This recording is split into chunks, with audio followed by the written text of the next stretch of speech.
영혼을 성장시키는 책 소개방, 영성 책방. 오늘은 지난주에 이어서 그리스도인에게 왜 인문학이 필요한가, 김영석 교수님의 그리스도인에게 왜 인문학이 필요한가 제 2부입니다. 기독교의 실질적인 발단은 인간 중에 인간인 예수를 통해 신 중의 신인 하나님 아버지를 찾아서 구원의 역사를 성취하는 일이었습니다. 예수 사건이 신앙의 핵심이기에 기독교는 인류를 구원하는 종교로서의 뜻을 지니게 되었습니다. 종교적 진리는 논리적 합리성과는 다른 차원입니다.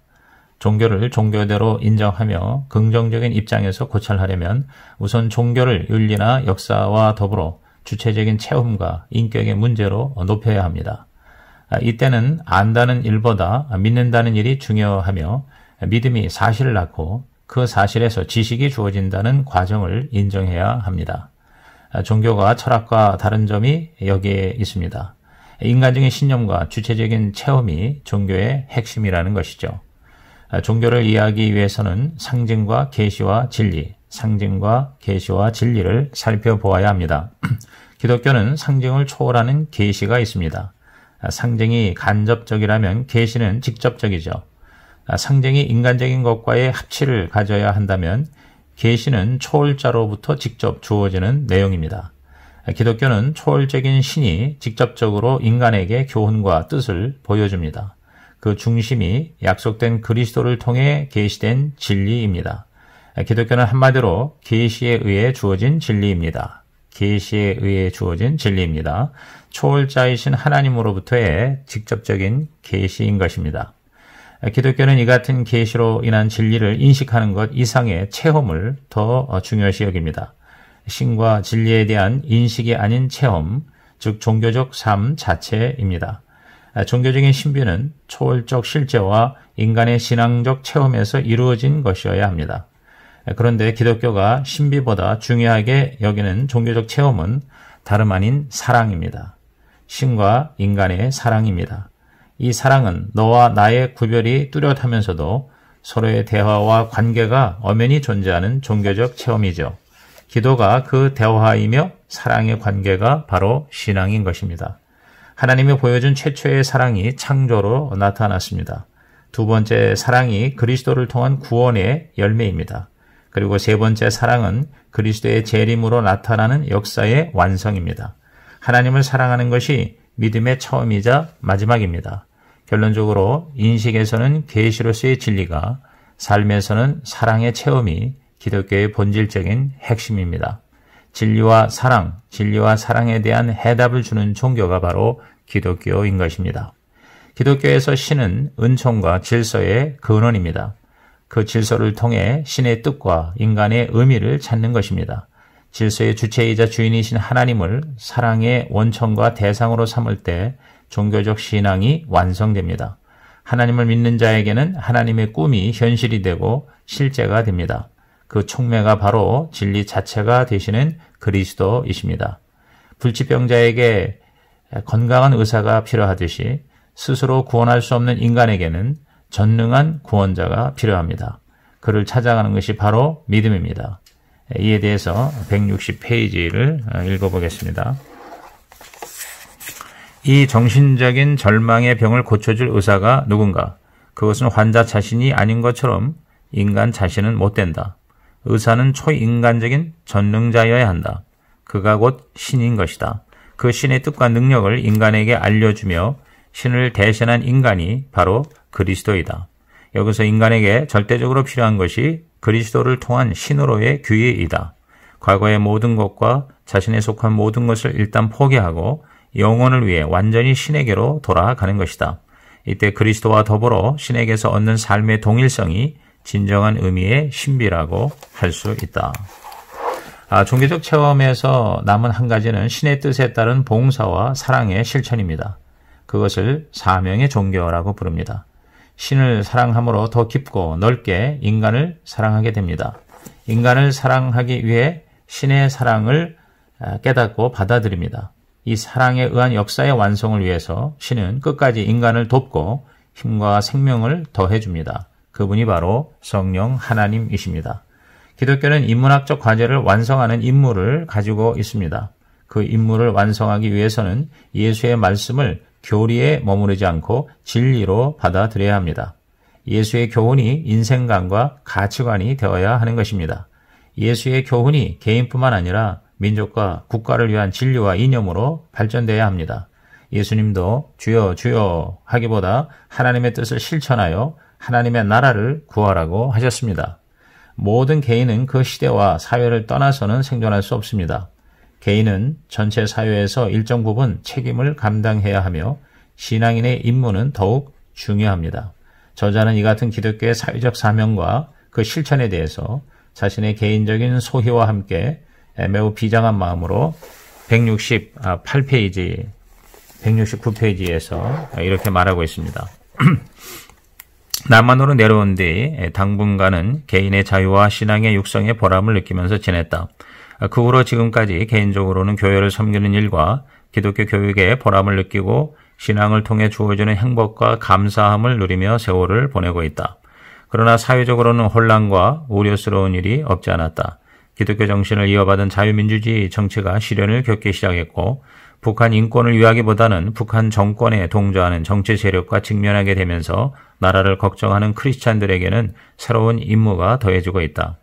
그리스도의 가르침과 기독교의 정신이 사회 모든 분야에서 희석되어 가고 있다. 지금처럼 많은 교회가 설립된 이해는 과거에 없었다. 동시에 사회학이 현재와 같이 만연한 시대도 없었다. 우리 크리스찬에게 주어진 책임은 과거 어느 때보다도 막중해지고 있다. 우리에게 주어진 사명을 외면한다면 우리는 기독교의 의무를 저버리게 되는 것이 아닐까 걱정스럽다. 기독교 정신이 역사에 희망을 주고 사회의 평화와 행복을 베풀어야 한다. 그런 주님의 뜻을 망각해서는 안 된다. 우리는 어떤 역사적 사명을 띠고 있는가? 휴머니즘을 탄생시키고 육성해 왔다면 그 휴머니즘이 한계와 절망에 빠졌을 때 구출할 수 있는 복음을 제시해 주는 것이다. 개인이 절망과 사망의 한계에 접했을 때 구원해 주듯이 교회가 역사와 결례를 위한 희망과 구원의 메시지를 사회에 선포할 수 있어야 한다. 그러기 위해서는 휴머니즘의 학문인 인문학도 인간다움을 위해 수용할 수 있고 인문학적 과제를 기독교의 진리로 흡수 완성시켜줄 책임을 다해야 한다.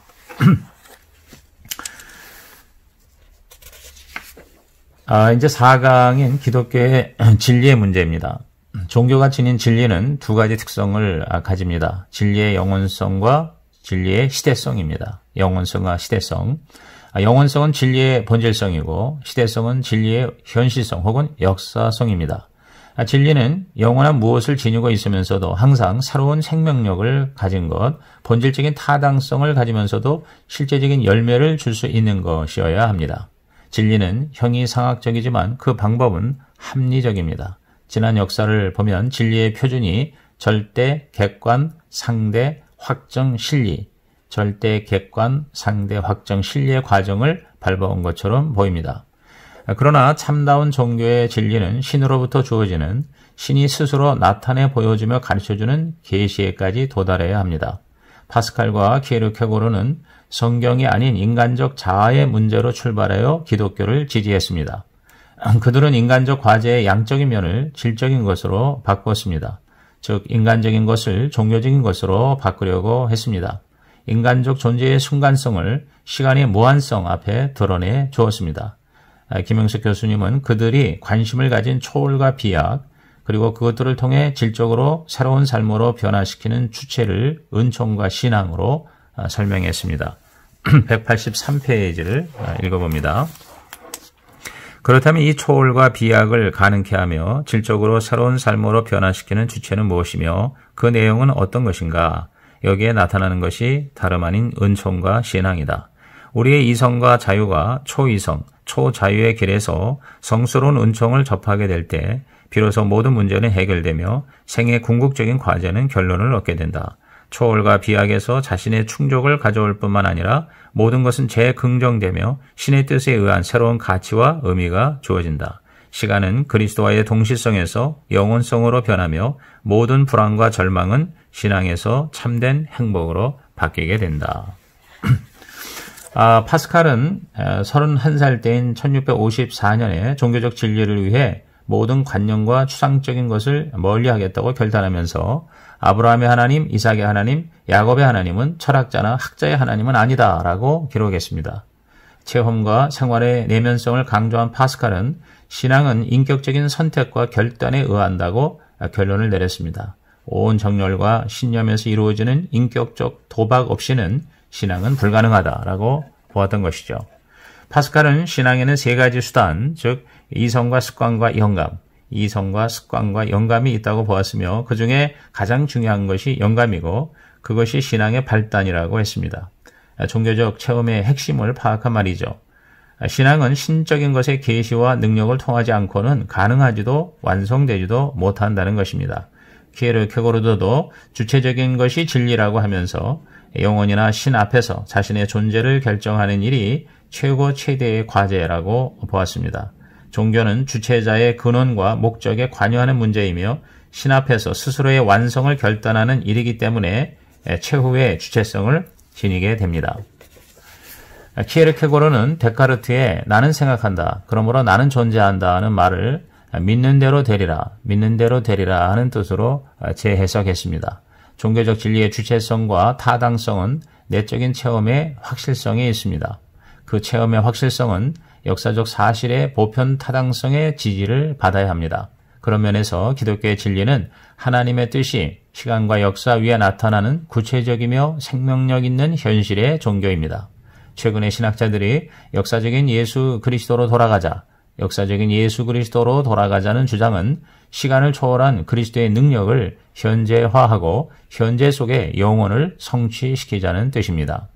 사실 파스칼이나 키에르케고르보다 영혼성과 시간성이라는 기독교의 진리를 더 먼저, 더 확실히 말한 이는 어거스틴이었습니다.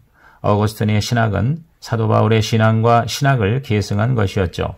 세계사 속에서 구원의 역사를 발견한 그는 우리의 시간 속의 영혼이 자유의 빈 그릇 속에 은총이 머물 수 있음을 누구보다 잘 보여주었습니다.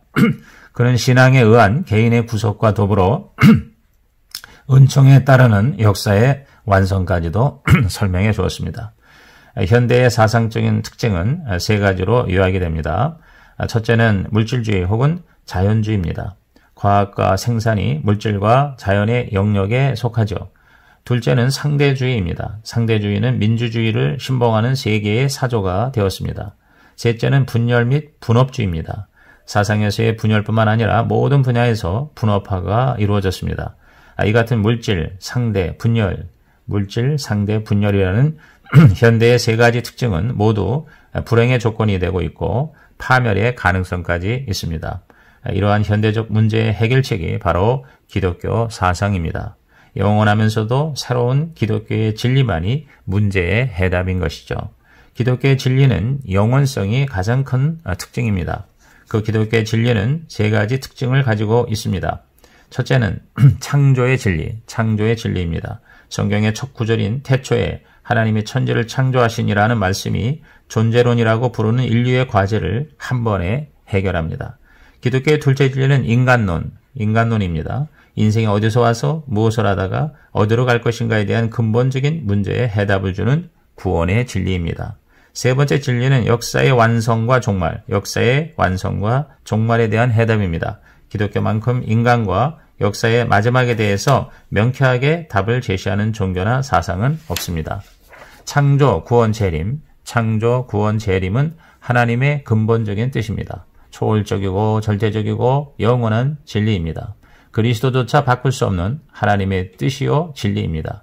기독교의 교훈과 진리는 항상 현실에서 이념을, 상대에서 절대를, 시간에서 영원을 지향하고 있으며 전자보다 후자의 뜻을 두기 때문에 언제나 영원한 절대적 진리로 나타나는 것입니다. 기독교의 진리는 다른 모든 진리를 그 가치와 본질과 목적에서 전복시키는 것이기 때문에 우리는 그것을 절대 진리 혹은 영원한 진리라고 부르는 것입니다. 영원한 진리란 언제나 새로우며 현실을 움직여 구원과 생명을 약속하고 실현시키는 진리입니다. 이러한 진리는 언제나 지금 여기서 나와 더불어 이루어지고 있는 진리인 것이죠.